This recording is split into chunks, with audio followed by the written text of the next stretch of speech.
required for this journey of decarbonization from the point of view of code, compliance, government regulation, and do you need a code compliance or is it self-driven by every individual who is setting up a factory or who is designing the factory or who is operating the factory?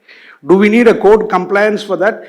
Or can we do a self-driven mechanism? Can we follow a procedure? Can we set our own goals? We don't want a code. We don't want to go reach by 2070. Can we do it immediately? These are the questions I think every owner, every designer, every operator should ask himself or herself. What are the process and what is the... So at the end of this, I request the moderator and the panelists, we should go with a lot of takeaways. Yes, I want to set up a factory or I want to be part of the factory owner in a solution, in design or product, service which I am giving. 1, 2, 3, I will follow for achieving decarbonization, whatever it is. I think this is I request the moderator and the panelist. We have a great moderator, Mr. Gaurav. I request him to come and then we have all the panelists and he will take us through the entire journey of decoding decarbonization. Thank you. Thank you, sir. Thank you, sir. Please. A lot with the... Okay. So we have a short time. I don't think we have a target time now. So Bhusar has already 40 minutes. We should finish. He's already set the tone for the afternoon or evening now, and let's quickly have our panelists here. We listened to good numbers from Mr. Bhatnagar and then Manish, and Sir has set the tone right for the discussion. So my suggestion would be that as we get the panelists on, we do the ground level things that how we can walk this talk rather beyond these numbers, because these numbers otherwise will be very overwhelming for us. So I would like to invite Mr. Akhileshwar Vaid from Flipkart. I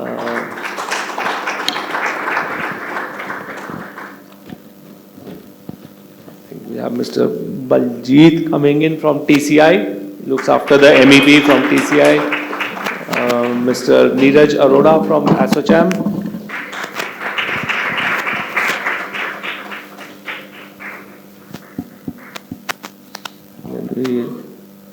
Mr. He's a director ASSOCHAM with the Green Energy Movement. Then Mr. Pulkit Garg, he's the CEO Minda Infra. Mr. Selva from Lead Consulting, a lot of people might be well known to him. Mr. Raman from USGBC, and Miss Saida, she's come all the way from Dhaka to be part of this discussion, and she's a leading lady doing a lot of green certified projects in the industrial sector. I think one of the most factories I have come to know, LEED certified factories in the world come from Bangladesh, and she's already got more than 20 plus projects to her credit. Welcome everyone.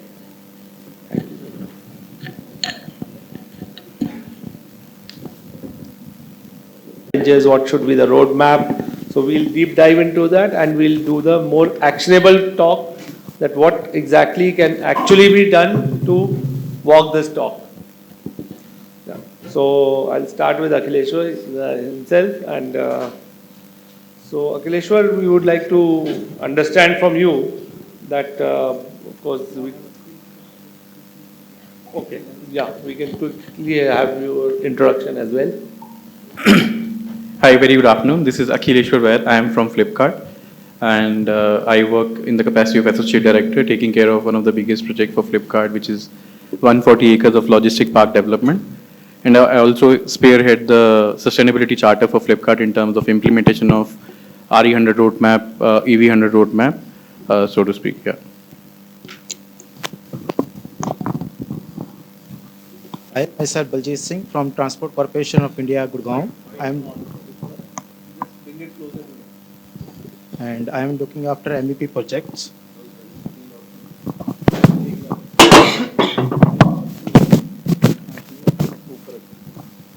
And and looking after MEP projects and new innovations towards sustainability and decarbonization. That's all. Hello, it's good evening now. So I am Neeraj Arora. I am Assistant Secretary General at SOCHM and look after sustainability, environment, water, green building certification, education and skill verticals at SOCHM. This is 104 years old organization I am representing. Yeah, thank you. Hello. Good afternoon to all. My name is Pulkit Garg and I represent Minda Infrastructure. We are part of the Minda group and we are into the construction of the factories and industries all across India for the group and outside the group. That is the introduction. Thank you. Yeah, good afternoon. This is Selvaras from Lead Consultancy. We are in the MEVF and sustainability portfolio in the country. We have done around 2,000 projects across the country, even abroad. And we work closely with various government agencies, local and central. I'm in the CIA national level panel for various infrastructure related policy framework. I spend 50% there, 50% for the company. My staff takes care of the rest. Thank you. Hi, good afternoon, everyone. My name is Raman. I represent US GBC and GBC India. I take care of the market development for India and South Asia. Hello, everyone. Good afternoon. First of all, thank you for having me. Thank you, Ishre. I am architect Said Akhtar Momo. I'm from Bangladesh, practicing in Dhaka. My practicing sector is industrial architecture, having sustainable facilities. Most of our projects are LEED certified green factories. Thank you. Thank you. Thank you, Saida. So we'll start with Akhileshwar. Akhileshwar, my first question to you would be that how do you perceive decarbonization as an individual in your capacity and as a corporate which you are representing? Sure. So I'll just take a step back. So basically, Puneetji has already covered what decarbonization is and various approach and strategies toward it. And why we are certainly focused on warehousing and manufacturing. I'm sure you will agree that there is a spurt in warehousing because of spurt in the e-commerce demand. The government policies like PLI and Make in India push are bringing more manufacturing facilities in the country. There is a huge spurt in third-party logistics because of NLP and GST compliances. And it's very good, right? We are growing, right? But it is more imperative for us to now build sustainable. So as an individual, I will not speak in the capacity of the company because I am representing as an individual here. As an individual, it becomes more mindful for us to embark on a journey which is more sustainable and which can continue to last for even our generations to use it. Now, going back to one of the strategy, picking up from where Puneetji left, I'll put more impetus on energy. India has already signed up for net zero 2070, and you see many corporates are coming forward for RE100 in the subsequent years. Now, it has become talk of the town. How do you become RE100? What is RE100? How do you ensure that your entire brown power becomes green power? So I think it's very important for us to understand, and I'll take 10 minutes just to circle back because I believe in looking at things with a holistic approach, not from part to whole, but whole to part. And I'll try to connect the dots from where Puneetji left.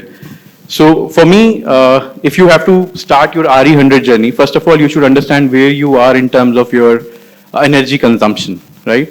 So, and I have seen, I will not name businesses, but I have seen case studies and I have witnessed those case studies being part of different consultants under different capacities that I put more impetus on some basic stuff like micro metering, which is like, I have seen warehouses, factories have bulk meters installed in the facilities. They know the overall consumption, but they don't know where they are spending, how much they spend on lighting or HVAC or process or so on and so forth. I mean, these meters become, unless and until we come up with a PAT scheme, we all should come together, discuss openly, because it's not a competing effort. It has to be a collaborative effort if we want to support India's vision of net zero 2070. So we can work together, we can create a framework which will help us decide how much a warehouse should spend on energy, so to speak.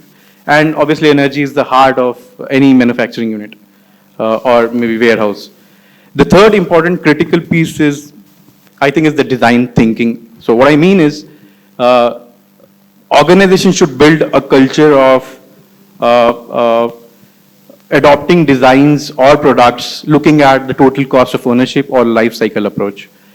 Without which, I mean, some decisions may look like very capex intensive in the first go, but if you look at the overall year of the project or the life of the facility which you are creating, it makes a lot of sense to, to decide between whether you should put LED lights or maybe conventional lights or maybe IoTs of the things or maybe motion sensors or maybe selecting your HVAC system between air cooled, water cooled, or so on and so forth. I mean, if you look at the total cost of ownership, some decisions will start making sense to you than just going for primitive approaches. And I think with this, and I'm very confident with all of these approaches, I'm very certain that the energy optimization can happen. However, there is one more critical bit to it is people, the behavioral change. And I think that's where also the corporates and individuals have to come together to take the ownership, to develop a sustainable mindset. The organization should put more impetus on people going for courses from IGBC or USGBC so that they understand in terms of energy management or sustainable practices, so on and so forth. And they should create a culture of reward wherein people are being, awarded for implementing sustainable strategies, thought process from factory floors to their individual desk. So with this, I think we can understand what is our energy consumption, what is the source of it, whether it's a brown power and a green power, and that's where you stand. Now the second part of it is RE100 roadmap. So once you understand how much energy do you consume, how much optimum energy do you consume, again, I would urge you to go for a holistic approach because I see corporates are, with due respect to all of you, I see corporates and industrialists and warehouses going for like solar laga lete hain, let's go and do solar, right? So, but to my mind, electricity is a concurrent subject. What may work in Karnataka may not work in Maharashtra. What may work in Maharashtra may not work in Haryana. And I am pretty sure you will realize that you will get constrained if you simply thrive on putting solars. Now, what I mean to say is if you put a solar project with net metering in Karnataka, so what do you think? I mean, to my mind, you even if you put a solar with net metering in Karnataka without battery storage, obviously, you can't be more than 40, 30, 35, 40% RE penetrated. So what happens to the rest 60? Let's say you want to do now group captive, but Karnataka doesn't allow for net metering and group captive hand in hand. So you would have to give off the net metering, come behind metering, and then you lose on certain deemed this thing. So there are various approaches to RE100. One is the basic is rooftop solar or maybe on-site, off-site. Then open access, which is like it could be group captive or third party. Then there are instruments like IREC, which I personally don't advocate. These should be the last resort, given these are being purchased by virtue of your capital. So you don't actually put efforts to generate renewable power. Then there are instruments like which are picking pace in India, and to my knowledge, there is only one company which has signed up for them, which is your VPP and FSA, Virtual Power Purchase Agreements and Financial Supportive Agreements. And with this, I would slightly dwell on the two instruments which I think are going to take the leap in coming times. One is group captive open access. I can't cover all the instruments in detail, but yeah, group captive open access is something wherein if you are willing to spend capital of the overall project or of the overall capacity which you are putting up, you need to spend 7.8% of the capex. And then I will not quote projects, but then there are used case studies which I have gone through and I have been part of in the past. Let's say if you have to put up and these are just approximate numbers, if you have to put up a 2 megawatt group captive solar plant, you would have to invest close to 50-60 odd lakh rupees, which means, you will break even this cost in 7 months. It's a long-term PPA for 25 years with a what do you call, the binding time is 5 years. And the next 4 years, you will save 3 crore, at least 3 crores on the utilities, which is a big number. And then not only this, your store or your warehouse or your factory becomes, like, to my mind, 80 to 85% RE penetrated. But now look at the beauty of this. If you don't have a life cycle approach or total cost of ownership approach, let's say at the design stage, you are clear that you're going to bring group captive power to your facility, which means the power cost will be close to 3.5 to 4 rupees as against the discom tariff of 9 rupees. Certain capex investments which are not making sense with 9 rupees will start making sense with 4 rupees. And then you're able to gain more out of those facilities in terms of productivity or in terms of more products getting delivered to the customers. And lastly, the battery storage. I am very keen, and I'm looking, and the world is working hard. A lot of research is happening in this space. Today, on an OPEX model, if I say, Maharashtra is the only state, given the discom tariff to the tune of 14 to 16 rupees, we have a business case, we have a use case of one of the companies or warehouses, which is 96% renewable. It's a combination of rooftop solar and battery storage. And it's under execution, and that warehouse of that e-commerce company will be 96% on renewable power. Because there, again, you need to understand holistically, there are policy constraints.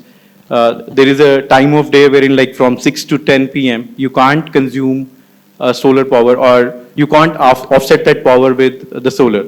But definitely you can offset that power with a stationary storage solution, which is nothing but a battery storage solution, and you become 96% renewable. So with this, I think these are a couple of live examples which I gave you. So my only urge to all of you is to be mindful and have a holistic approach towards the thing. And it's with individuals and the companies or the corporates coming together that we can build a sustainable future. Thanks a lot. Thank you. Thank you, Akhilesh. Thank you for giving such a detailed insight into your learnings and your perspective on things. I'll move on to Mr. Selva now. So my question to him would be that what should be the client's focus to make their facilities carbon neutral, I would say? Yeah. Okay, I'll just make it short. I know Subbu, blood pressure is going up now. I want to protect him. I look at 4 or 5 major elements. I'll not get into the technology part as such. What is missing in this country? But I've been witnessing for the last 33 years, working in different segments. First and foremost thing is the integrated design approach. It is so vital for green journey if you want to make it carbon neutral. And I just give an example. 3 days back, I was in one of the clients meet, major MNC coming to India, and the local head said the tenders would be out in 3 months. Okay, not even given the project brief to us, the architect said, "Come on, what is this?" He said, "That is a requirement." Then the whole process, in India, I have seen last 35 years, that too, first Green Business Center we launched in India, and most of you not aware that we were published globally that it's going to be a platinum building, and finally we got only 16 marks out of 100. It's a big shock to all of us, and we learned that we are poor in documentation. We have done a fantastic job, and still that status quo is continuing. So we are not good in planning. Every project in the country is suffering because of the planning. I think that's where I said to the panelists that we should have some regulation for planning. Without so much, so much is the investment coming for the particular project, so much days required for planning as a regulation. Once that is done, we are well equipped to handle project in a better disciplined manner. The second part comes in terms of embodied carbon. I think particularly logistics park and industries, we are good at the individual building and commercial building, but factories predominantly focus given on the process, equipment, commissioning and operation, not the building as such. So there is a huge element of embodied carbon sitting in your factory. We never do any kind of work to check how to optimize the embodied carbon, which is just picking up in the country and globally. Whatever once done, it's a lifelong, it is sitting in the building, you can't eliminate. There is no process of elimination. The third element will be on the actual construction, design construction. There again, what happened is driven by the operation team and procurement team. I'm seeing a lot of lag there. And when you talk about process, I think that's what all the rating program globally is struggling. Rating programs will adopt codes which is available. But if you look at process industry, we don't have a code. I think Milind is here from BEE. They are trying with the PAT scheme to collect data and see how you can optimize it. I involved very first program in the country by ADB. They brought in specific energy consumption norm for 5 sectors: sugar, paper, foundry, cement, and one more, caustic chloride. We have done about 20 years back, but it's not updated. In fact, that I'll give a live example. That point in time, cement industry in India average consuming around 90 units per ton of clinker. After we introduced that, in fact, some of the cement industries taken the step forward and they brought the specific energy consumption to the tune of 70. World best cement industries are in India. Process doesn't have a kind of code or benchmark like EPI what we have in the building. I think that's one area. The industry, you can't have this kind of EPI for a building a number to the factories because individual process is different. We have lakhs of industry process happening in the world and individual, very difficult to bring their code. That is the reason why even the green building code or standard is not adopting it and process always kept aside. And process energy is almost like 80-90% for some of the industries.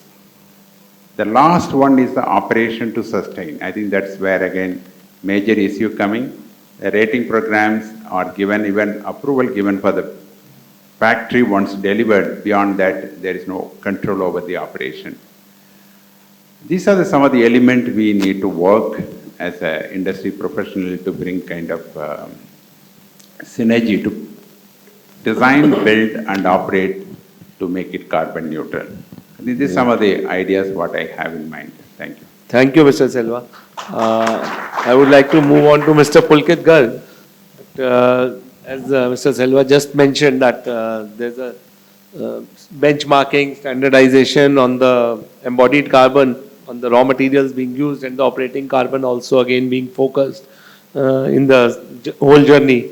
But as Minda Infra, as a construction company, where we see the gap is that between the material and the final operations, there is a whole journey in between, which is the construction process. So how do you perceive, like carrying from where Mr. Selva just left? As the topic of this session, decoding decarbonization journey for the warehouse and the manufacturing industry.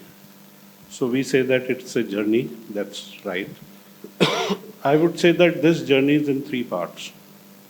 So first part is the process of construction. Second part, which comes out as a product. Product means the factory.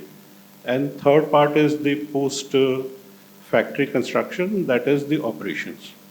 So we have the second part first, say, what is the standard of the building? We know that we can go for a green building certification, fine.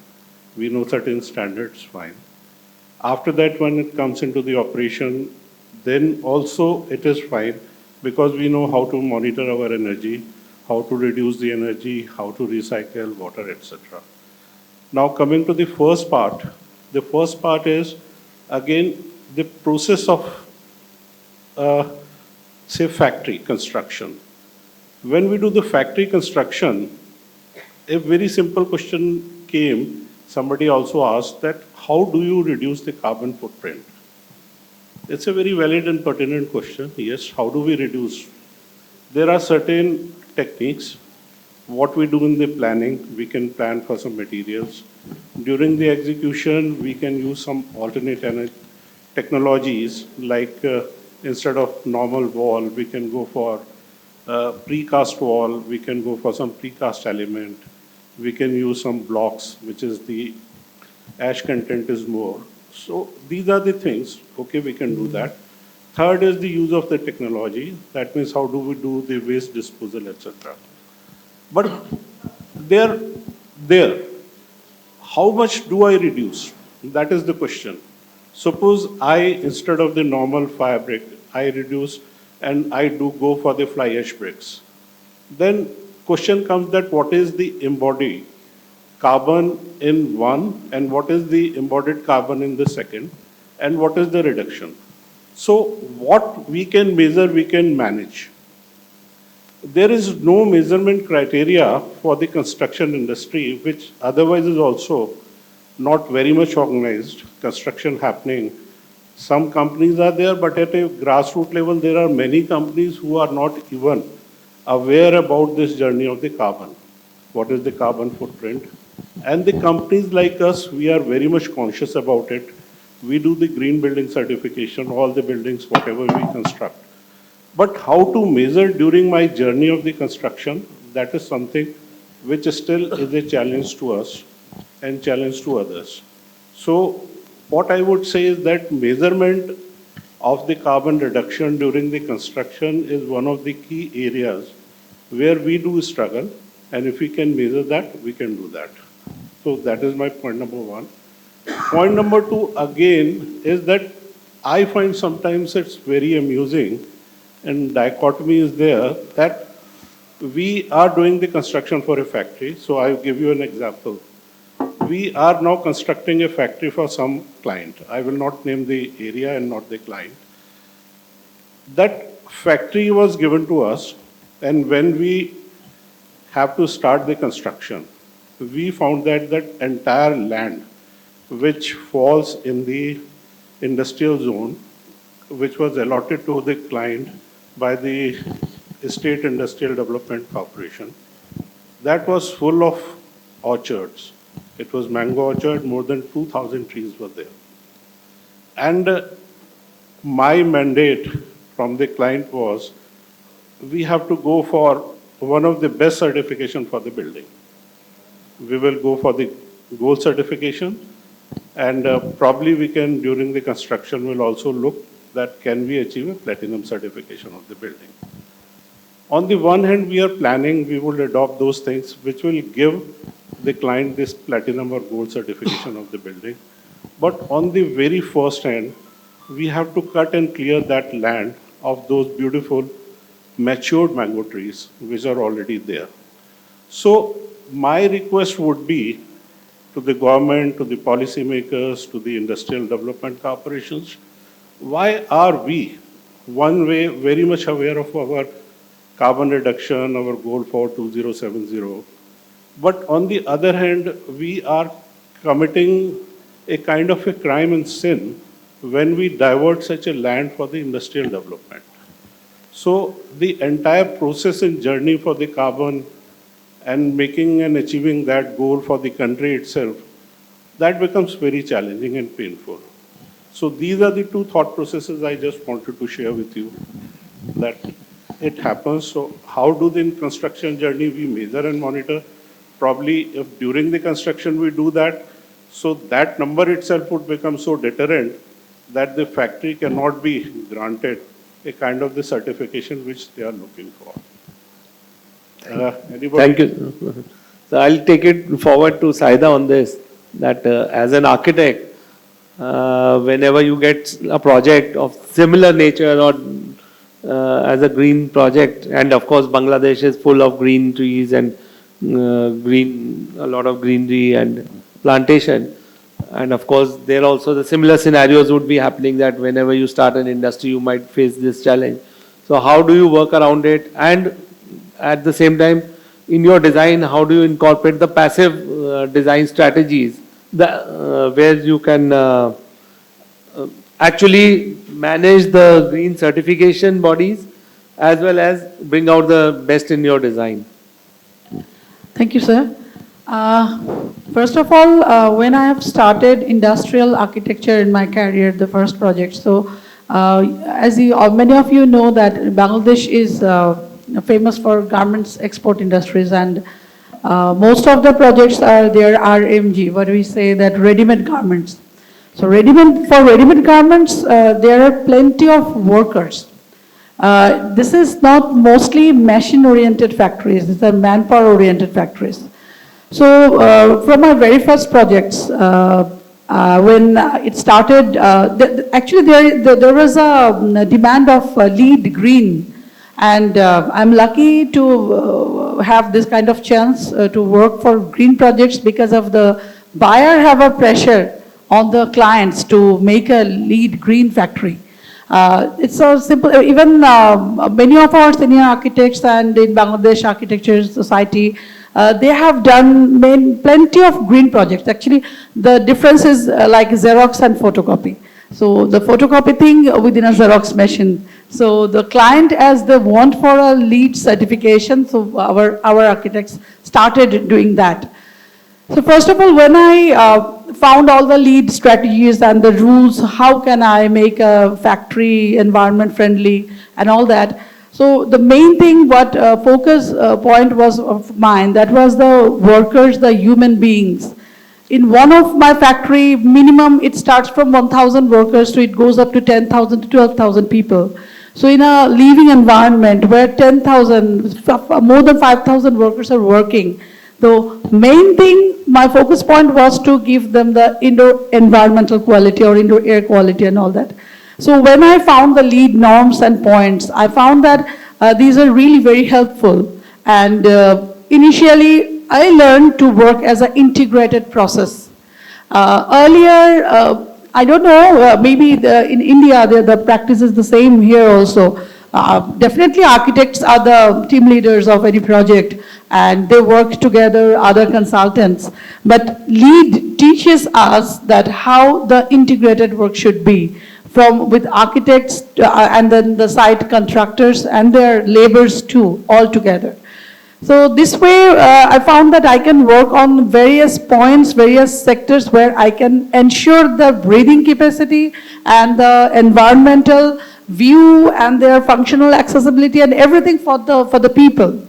If I say for an example, I have won one award which is JK Cements, it's 29th JKAY, I won from India. It is on the year of 2019. That project, it was based on the passive architecture. So for living environment, making it better, passive architecture is the tool that I can do for the building. Very simple example, the city where I am staying right now, there are plenty of examples of castles, palaces, which are more cooler than outside. How it is possible? Only due to building design. So we should focus on those points. Here, as you asked for the LEED green strategies incorporating with architecture, I have a what I can say is a big observation that here, these sectors like passive architecture and architectural design and how the ventilation system should be designed, these sectors have less points. We should give more focus on this. And we are talking about the indoor temperature, like air conditioning and all that. We are not talking about how can we design the sheds and how can we build this is very less point. If anyone want to skip, they can skip. So it shouldn't be skipped, and this is the main point, and this should be the basic agenda of an architecture, any kind of architecture. If we say, for example, in Bangladesh, you'll find our National Assembly building designed by architect Louis I. Khan. This building is completely a best solution of passive architecture. All the corridors in the west facade and the south facade, whatever the thing is, it is designed very keenly and caring about the climatic condition and everything. But nowadays, due to huge challenges, we cannot take all the points, all the parameters we cannot follow. There are a lot of pressures from the stakeholders, all the budget, and so many things are. Even it's very sad to say people cannot let us design even 10 inches brickwork for the outer periphery wall. So due to budget constraints. So these are the things that any kind of lead or any kind of authority bodies who are working for the environment friendly buildings, they should put this point, they should focus on these issues for being a good architecture through passive solved architecture. Like the location, and we found there what are the peripheral facilities. A heavy dense country like Bangladesh, this is not even we don't think about it, that within 8 kilometers what are there, it's hugely dense populated. So those points are not even applicable in here.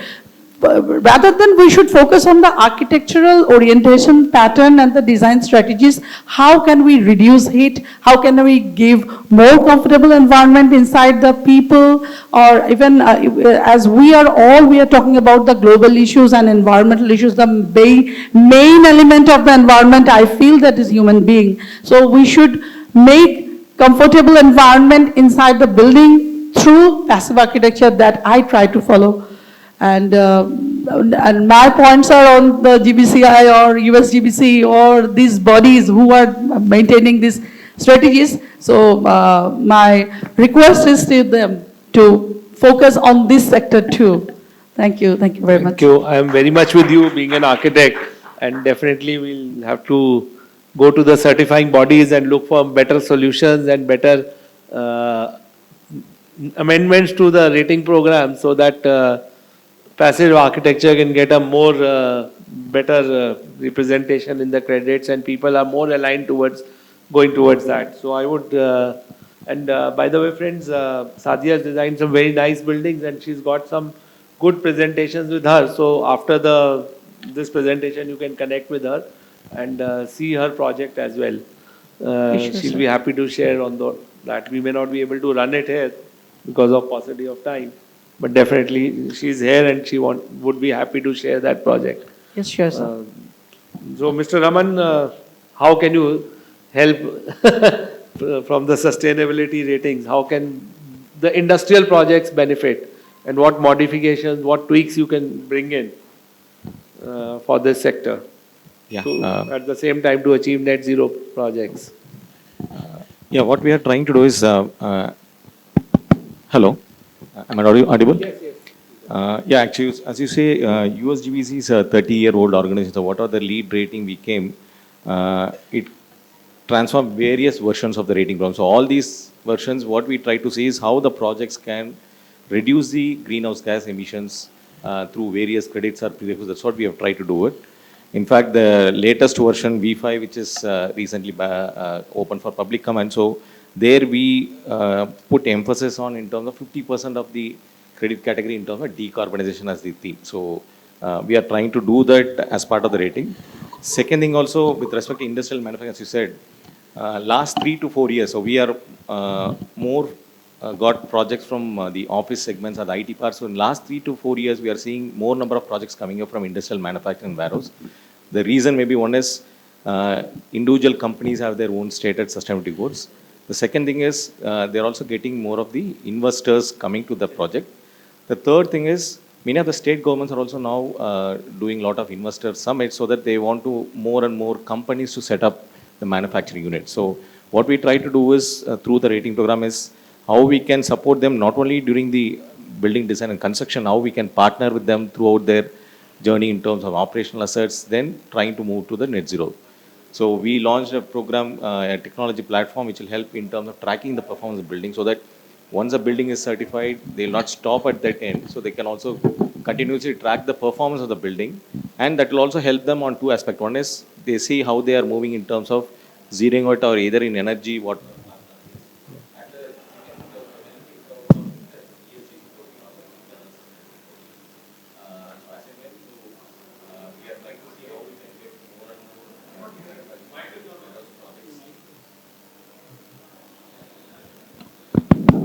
we are trying to see how we can get in more and more manufacturing projects and warehouse into the fold. And versions of the rating program, we also open up for more comments so that the entire stakeholders can put in their challenges or what are the opportunities they feel so that that can be part of our. Great. Thank you. Can I take 1 minute? Yeah, if you don't please, mind? go ahead. Just, I want to answer Pulkit and Madam. For his question, there is a process called life cycle assessment. Okay. Lead has got a point for it, but unfortunately it doesn't set the tone where you have to end and what is the number to be achieved. And we have done a project recently. The client, we took it beyond lead. We said, I want to really test the project for LCA and see how much is the CO2 equivalent per square meter per year. And initially we took the LCA analysis. It was about 720 carbon equivalent. And with the different material available in the country, we did a lot of exercise, and there is a same building, you can do it for 320. You don't require to import anything, locally available alternative material, 720 you can bring it down to 320. It may not give a point, but we said we want to do it for our own sake and given a report to them. Second, that's the best way to look at carbon, embodied carbon. It may not cover scope 3. The reason is manufacturing location and distance, transportation, then quantity, load, all needs to be covered. In fact, I met some of the manufacturer where I collected embodied carbon to do the analysis. I told them, bring the Indian map, put your carbon emission in the main cities. Suppose you have a factory in Chennai or even Jaipur, somebody gets a material to Coimbatore or Bangalore or Mumbai. In the Indian map, you put a number. If you take a material to Mumbai, this is the carbon emission scope 3 will be for your product transportation. Some of the manufacturers are trying to do that. Then we'll have better understanding of embodied carbon. Coming to the passive architectural design, I have done 2 projects with the Ministry of Urban Affairs and one for Bureau of Energy Efficiency on the replica design. The purely passive, like affordable housing fully on the passive architectural element. We have done almost 9,000 modeling per 5 climatic zone. Beautiful. You have a software. You can do wonders with that. It's not an impossible task, but that's also reflected in the rating program indirectly in your energy performance of the building. 25-30% goes for energy, and the passive element give a fantastic result. I have a lot of case studies. You can imagine 9,000 modeling done for different orientation by climatic zone. It will be released by the Ministry for Affordable Housing and also by Ministry of Power for the residential building. These 2 segments not addressed fully. Factories doing well, commercial building not an issue, but these 2 segment is really missing in the country. Government took an initiative to perform the task. So what I'm saying is, nothing is impossible. We have expertise, we have a technology. Only thing is willpower and demand to get the job done. That's what I said, we need more time for project planning, integration, and not in a hurry-burry. If we do it, we don't get anything out of it, other than getting the plaque and certificate. Thank you. I agree, planning is the key. So I would go to Mr. Neeraj now, that how is ASSOCHAM and the GEM Green Building Program, certification program, aiding in the carbon reduction efforts of the country? Yes, thank you so much. So first of all, I would like to answer Madam's question. So I am representing the ASSOCHAM and its GEM Green Building Certification Program. So it's a program like we have IGVC lead in Griha with us. So Madam, GEM has a specific chapter on passive architecture design, and we award the points if your project has some kind of passive architecture features in your project. So this, this is the only program which has the points for this. I don't know about LEED, but GEM has. But we want to have those points increased for the panel. Yes. So we'll come to your point, sir. So basically, as you know, that building has around 42% of the, accounts for 42% of the total GHG emissions. When I say 42%, it means it covers the building infrastructure, the industrial infrastructure, which has steel, cement, iron, and aluminum, and the building operations. So out of this building operations, around 27%. So out of this total 42%, building operations account for around 27% of GHG emission. So that's why this, building sector is very important for us. Because, nowadays we want a building which is, which has lots of glass, which has lots of air conditioning, over-designed buildings, or, lots of lighting and all. So this is the responsibility of us, the architects, the engineers, all the stakeholders, that we should have a building which is, not inclined towards carbon intensive materials and processes, but should have an efficient building. So the green building certification programs like IGBC, GEM, LEED, and Griha, this supports, whenever you are going to design a building as per their guidelines, so the buildings are more energy efficient, more water efficient, they are consuming less materials, they have good daylight, good fresh air, good human comfort.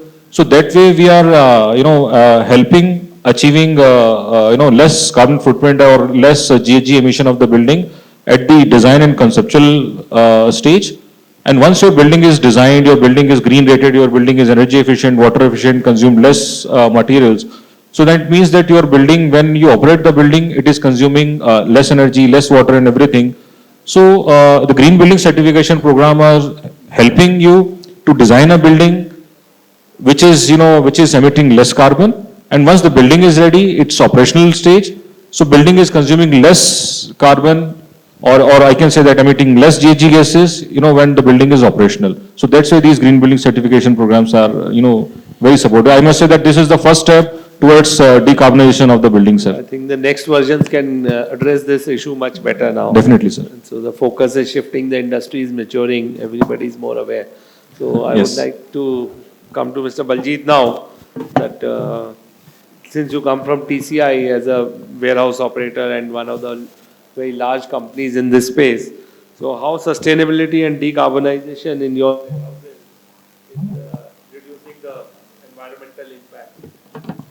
Yeah, thank you, and good evening to all the audiences, and Ishre, who gave me a chance to speak in such an important topic, and which is the need of our.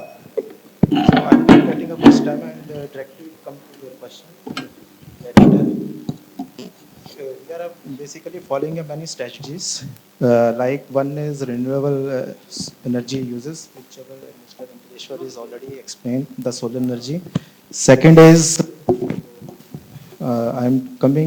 second is water resources.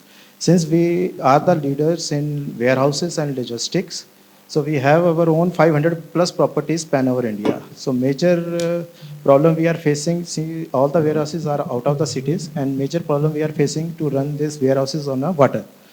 So as a pilot project, we are going to install in Churu, Rajasthan, where we are going to install one machine which generate water from air, and that machine will run on a solar. Now, second is green transportation. Since we have our own 2,000 plus trucks which are presently running on the roads and generate carbon, so we are taking initiative and going in a hybrid or battery vehicles, and we have our own 3 rails. So we are shifting our truck transportation to the rail transportations.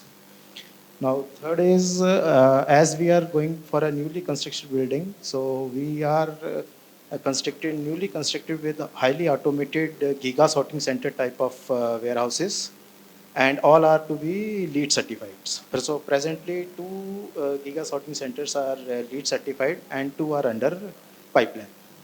Now, next is we are in a supply chain also. We are using a recyclable material for packagings, insulations, or for during the building constructions also.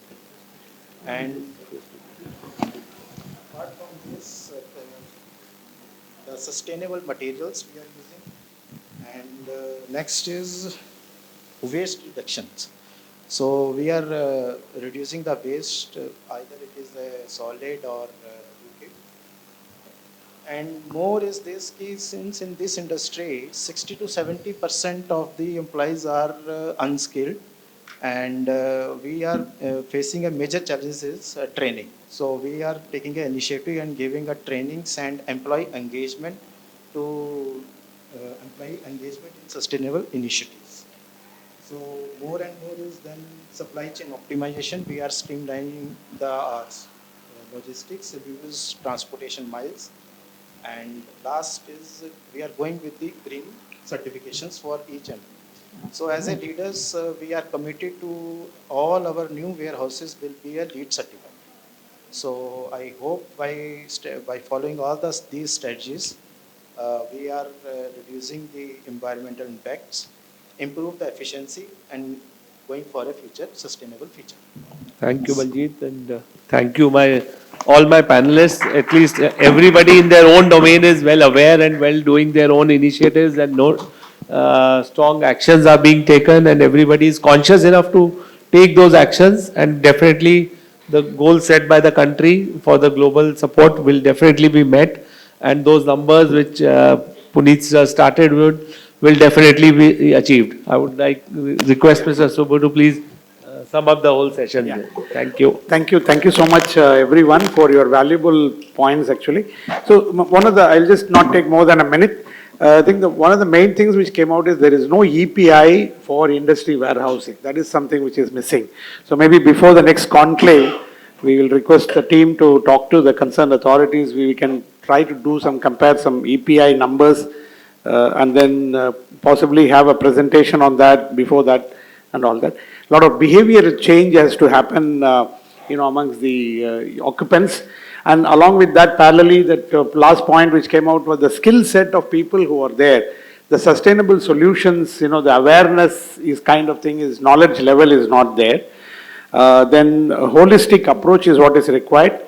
Then battery storage is something which is important, because with the e-commerce which is growing at the rate of possibly 15 to 20% or more annually, I think this is something which will require a lot of traction. And regulation for planning is required. Then embodied carbon is something which is missing. Measurement of embodied carbon. I think that is an area which is maybe, I don't know whether we need a code now or a rating system or something for decarbonization going forward. Actual construction, then the process doesn't have EPI, benchmarking is required and all that. Measurement of CO2 during construction, that is again, it was an important point. Now growth, we all want growth, but how to balance the growth and sustainability is a challenge. Passive architecture is something which has to be implemented, which has to be a part of the process. And but we also hear there are projects where which are achieving much tougher targets or being taken individually. I think that it depends on the design team to have their own set of goals. Then like life cycle cost analysis can be done, and then the options are available. It's only up to the project team and the owners to set a very tough target and work towards that. That is again important. Thank you so much. Thanks so much all the delegates. Thanks to the organizers of Full Conclave.